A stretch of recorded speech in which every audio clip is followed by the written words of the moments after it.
seeing Godzilla vs Kong, and yeah, it was my first time in a movie theater since 1917. Not the year, the movie, which was back in 2019, I think. So it was 1917, the movie, 25th of January 2020. So I've not been to a movie since then. So I was a bit apprehensive about going in because, you know, COVID and stuff, but there wasn't a lot of people in the theater and everyone was spaced out, so I didn't feel too concerned. They didn't really enforce masks on any of the signage or anything, so I didn't wear a mask, but I was eating popcorn anyway, so I felt okay. I felt okay going to the theater, and to be honest, if any movie was going to get my butt into a theater this year, it was going to be Godzilla vs Kong, because I do love the Monarch series of movies we've gotten so far. So the original Godzilla film, which came out in 2014, was amazing. I did have some gripes with it, but it was a very well done film and it looks beautiful. It's just got a 4K release, so I've got that on the way, so I can't wait to watch it in 4K. It's just a stunning looking film. And then we had Kong Skull Island in 2017 with Tom Hiddleston, Samuel L. Jackson and Brie Larson. Once again, a beautiful looking film, and I really enjoyed the performances and the 1970s aesthetic of that one. It was great fun. Then we had the King of Monsters, Godzilla #2. Once again, stunning. Like, the special effects are always good in these films, and it was a good ride. These films are meant to be seen on the big screen. That's what they're made for. They're epic, they're huge, they're fun, they're loud, and they've got gigantic monsters fighting each other. So yeah, the big screen's where it's at. So when I heard they were finally doing Godzilla vs Kong, I was like pretty excited. I mean, all the trailers looked incredible. It looked like it was going to be a fun ride. Now, these aren't perfect movies. In every case, for every film so far, I will tell you that the human element, the story is shit. Apart from that first one with Bryan Cranston, Aaron Taylor-Johnson and Elizabeth Olsen, they're great actors. I really enjoyed that one. But every subsequent film has been a little bit mediocre in the human department. I mean, they've got great casting across all the films. I mean, I do enjoy the actors that we have in them. I mean Samuel L. Jackson and Tom Hiddleston in that Kong film was great, and everyone's good, but they just don't have a lot to work with. Especially in and my biggest gripe with Godzilla King of Monsters was the story was the worst out of all of them so far up to that point. And having a cast like Cole Chandler, Vera Farmiga, Billy Bobby Brown, Ken Watanabe, stellar casting, but the story in that one was very trite and boring. But that's not what we go to these movies for, though, right? We want to see the monsters kicking ass on screen, and we definitely get that in the movies. I mean, they're spectacular in that regard. But I'm just mentioning those gripes because the same situation has once again happened in Godzilla vs Kong. Now, I'm not going to spoil it. I might spoil it later on, but I'll give you plenty of warning. But up until that point, it's pretty much a spoiler-free review. But yeah, I found the human elements, and they were better in this one than in Godzilla 2, were still kind of boring. I mean, we had a pretty good start to this film. It was interesting, but it does take a while before we get to the first showdown between Godzilla and Kong, and I just found the story elements a little bit boring. I was kind of checking my watch at some point. And the cast in this one, let's talk about the cast. So I did like the cast once again. We've got Alexander Skarsgård introduced as Nathan Lind. Millie Bobby Brown returns once again. Rebecca Hall, it's her first movie in the franchise, along with Brian Tyree Henry, Sean O'Gary, Eliza Gonzalez, Julian Dennison from Deadpool 2, he's in this one, Lance Reddick, and Kyle Chandler, just to name a few, and introducing a young actress by the name of Kaylee Hottle, who plays the young girl in the film. Now, once again, an amazing cast. I mean, I love Kyle Chandler in most everything, and it is very cool that he's in another King Kong film. He was in the Peter Jackson King Kong, which came out years ago, so for him to be kind of back in that monster universe, even though they're totally unrelated, was very cool. They just don't have a lot to do at all, apart from push forward some kind of like silly plot, some stupid story, and then oh my god. But that's just a small gripe, because I know exactly what I'm going into when I go to a movie called Godzilla vs Kong. You want to see Godzilla fight Kong, and you definitely get that. It's fantastic. I mean, the special effects were incredible, and when the two titans showdown multiple times through the movie. It's epic as hell. So, like I said, it's just that if you were to take out the monster element of this film, it would be so boring and you'd walk out. But like I said, the monster stuff does kind of sustain it. Now it just runs for under 2 hours. Godzilla King of Monsters was 2 hours and 12 minutes. And Godzilla vs. Kong is 1 hour 53 minutes. So it doesn't outstay its welcome. It's over fairly quick. The action scenes when they're happening are eye-popping. They fly by, to be honest, because they're so engaging and fun. It's like, oh, you don't want it to end, but then it's like, oh, you got more character stuff with the human actors, and then kind of moving on to the next plot point. Now, like I said, the movie definitely does have its flaws. It's not perfect. I mean, for me, the middle section of this movie went off the rails. I'm not going to say anything right now, but it was, what the hell? It was quite a leap. It did go kooky bananas, and that's fine, that's cool. I mean, ultimately, these movies are about gigantic monsters fighting each other. So if it wants to kind of embrace the kookiness and go a little bit crazy nutso, go with it. I mean, I wasn't prepared going in, so when it did go down that avenue, I wasn't anticipating. I was a little bit taken aback, thinking, what now? What? But I just turned it off in my head and went, okay, just let the story play out and go with it. And it is definitely a very fun, engaging monster mashup. And we got two icons, Godzilla and King Kong, coming together. And I must admit, that first time they were on screen together, their first fight, their first meeting was pretty epic. I was just like, I started giggling. I was so happy. And yeah, as brutal fights as well. So the movie is a lot of fun, and I do recommend you see it on a big screen. That's what these movies are made for, big screen. And like I said, it was the only kind of movie out at the moment, which made me want to kind of forgo all the COVID stuff and actually go to a theatre. So I felt quite comfortable, but I was very excited to go in and check it out. And I had fun with it. I really did. I think if I had to rate them, I still think I like Godzilla Part 2 more than this one. But I have seen that one 3 or 4 or 5 times on 4K. But like I said, you kind of get used to the story, like the terrible human part of it that I keep griping about. You get used to it, and then you kind of really learn to focus on what they did with the monsters. Like King Ghidorah was an exceptional foe for Godzilla, and it was like multiple enemies. Mothra, it was sick. I loved it. So I can revisit that one a lot. So I dare say when this one gets a 4K DVD release for the home theatre, it's going to look spectacular for one thing. I mean, this is a gorgeous looking film, but it's definitely going to have replayability. I mean, the fight scenes are fun and over the top, and they're going to look great on 4K with that glorious HDR. So all the human stuff, yeah, I'm sure I'll get used to it, but I definitely feel like I'll watch it again. It was a solid film. It was fun. And that's exactly what you want, right? During this time, you want a fun day at the movies or a fun night at the movies whenever you go. But it is definitely entertaining, and I loved it. So in regards to spoilers, yeah, I might cover spoiler territory now. So if you want to disengage or fast forward or, go away, thanks for watching. I appreciate it. As a thumbs up, enjoy the film.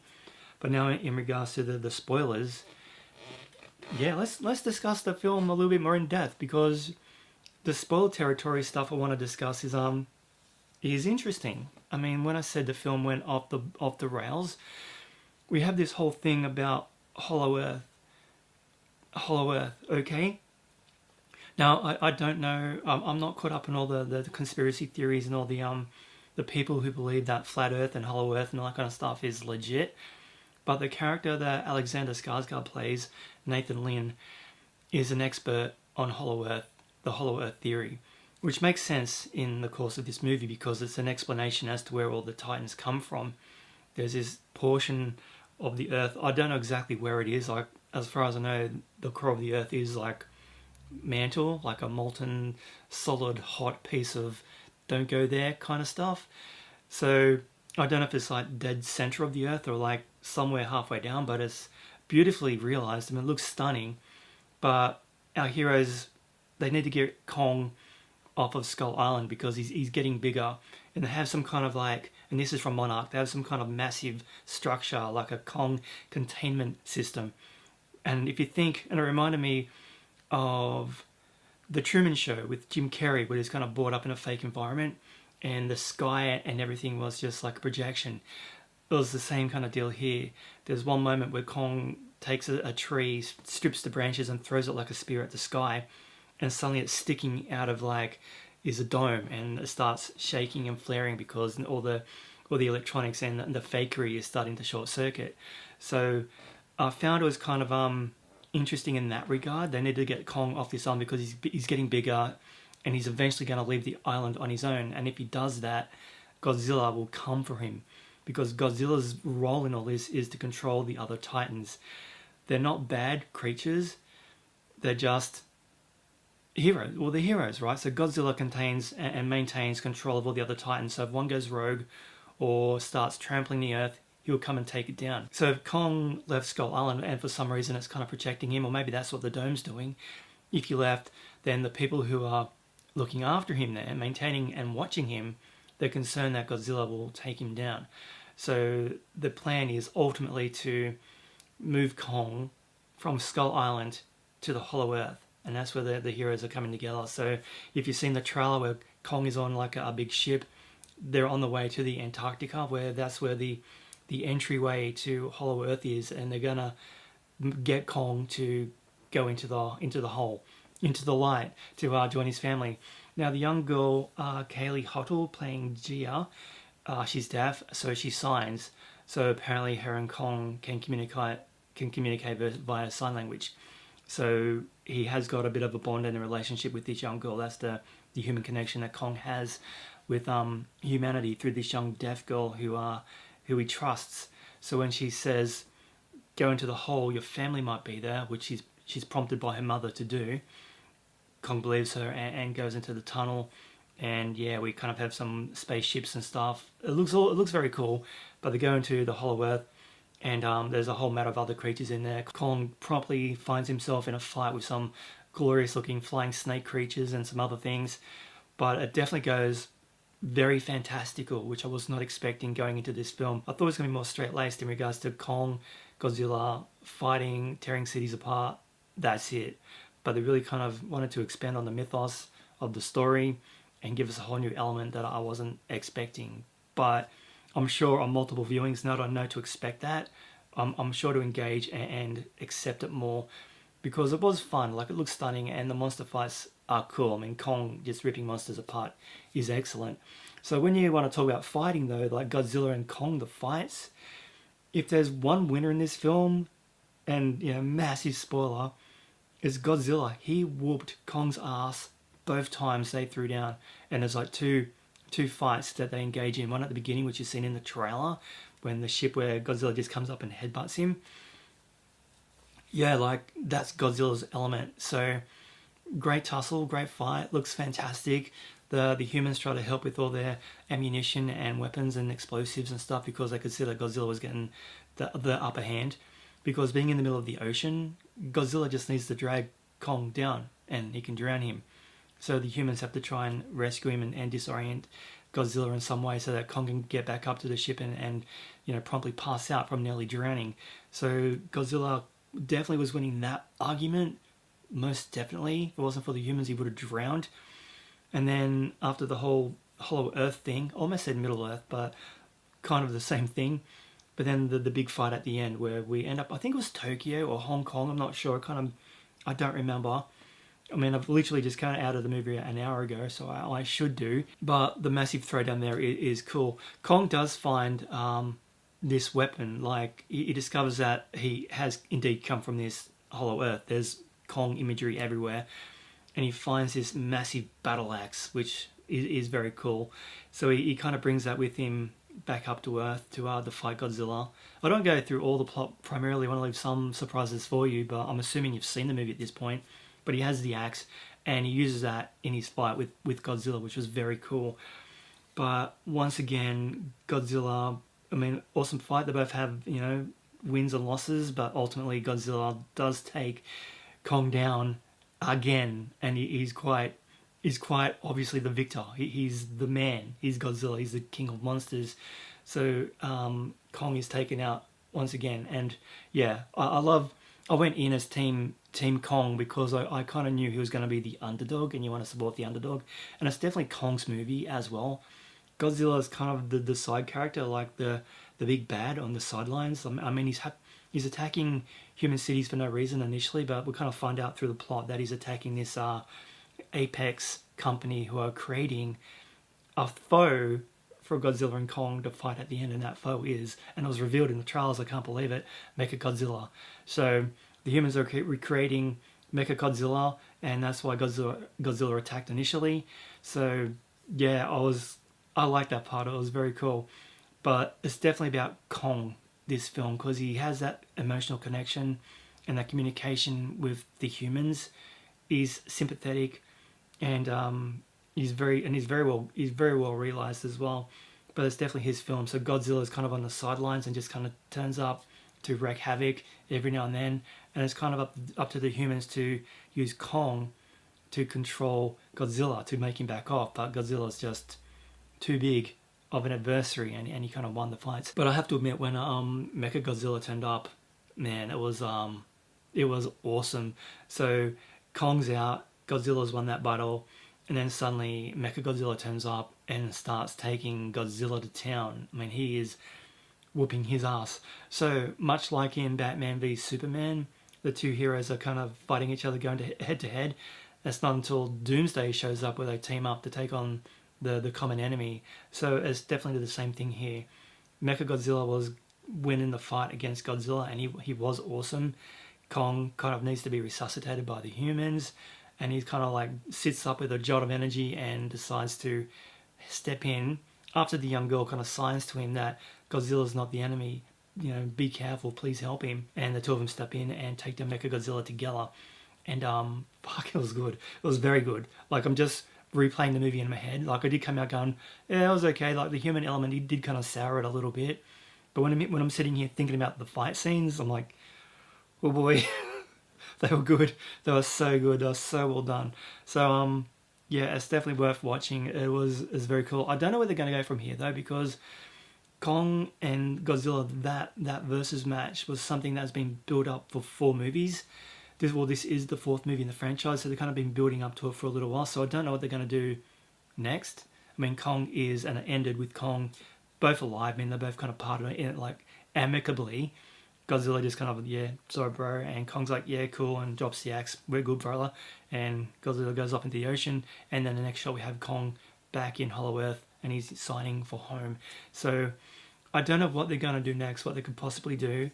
There's massive amounts of movies they can draw from in the Godzilla and the King Kong universe, but I honestly don't know what to expect next in the franchise, because this big team up was what we're kind of like building towards. And it was epic. It was very cool. But next movie, I've got no idea. And I didn't stick around for any end credit scenes as well, because I had a train to catch within 5 minutes, so I had to leg it. So I don't know if there's any stingers for potential movies coming down the track. But I'd be curious to see it. But right now, the 4 that we have, even though they are flawed films, they're entertaining as hell. I mean, like I said, that Godzilla film from 2016 is just being released on 4K. And I can't wait to get it and watch it again in that pristine format. And I'll be very happy to get this one again on 4K and rewatch it, because like I said, it is fun, and ultimately that's what we want out of a Godzilla vs. Kong movie. You want fun. It's got great action, great fight scenes between the monsters, and they look fantastic. It looks gorgeous, and yeah, it was very much worth a ticket to the cinema in these COVID times. So do I recommend you go and see it? Hell yes, it was a good time, it was fun. So it was directed by, and let me just check here, I'm just on Internet Movie Database. The director, this is the director. So it was directed by Adam Wingard. Bit of an odd choice, because he's not really done a film as big and epic as this before. He's mostly known for Death Note, the movie of the anime / manga that was on Netflix, the live action version. Terrible. I didn't like it, only because it kind of strayed away from the book and the show so much. He did Blair Witch, which came out in 2016, which I don't think was I've seen that one. Yeah, it was good. It wasn't too bad actually. So it's kind of revisiting the old Blair Witch territory. TV series Outcast, The Guest. The Guest was a good one. It was a small horror film starring Dan Stevens, about a soldier who stays and visits a family for some reason, or they take him in, and then he turns out he's a psycho killer. He's also been involved with a lot of horror, VHS 1 and 2, the ABCs of Death, which are basically horror films with like vignettes. They're very cool. So he did that, and You're Next, which was a fun horror film starring Shani Vincent and AJ Bowen. It was and Barbara Crampton from Reanimator. That was a fun horror film as well, about a family who were trying to kill this young girl, and she like takes on all the tasks. So some fun stuff in his back catalogue. A lot of horror. So for him to get and it's mostly smaller stuff. So for him to get something as big and epic as Godzilla vs Kong, yeah, good on him. He did well. He gave us a good fun film, and the script, yeah, the human element definitely could have had some tweaking and made it more engaging. I mean, the fighting of the monsters isn't on screen for the full 2 hours that you're there. So those parts in between the monster fighting, you got to keep the audience engaged. And for me, I was just like, bring on, where's the monsters? Let's just move on from this. It's weird. Just, you're boring me. Hurry up. So it would be perfect if the story elements and the human stuff was as engrossing as the monster stuff. You'd have a perfect film. But it seems to be the trope of the Monarch series. Like, the human element is kind of falling flat for me a little bit. But ultimately, I'm having fun with the movies. They're a good time at the cinema, and they definitely have replayability. So there's that.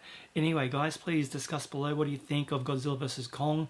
Who are you cheering for? What do you think's coming next? Tell me what you enjoyed, all that kind of stuff. Catch you next time. Thanks for watching.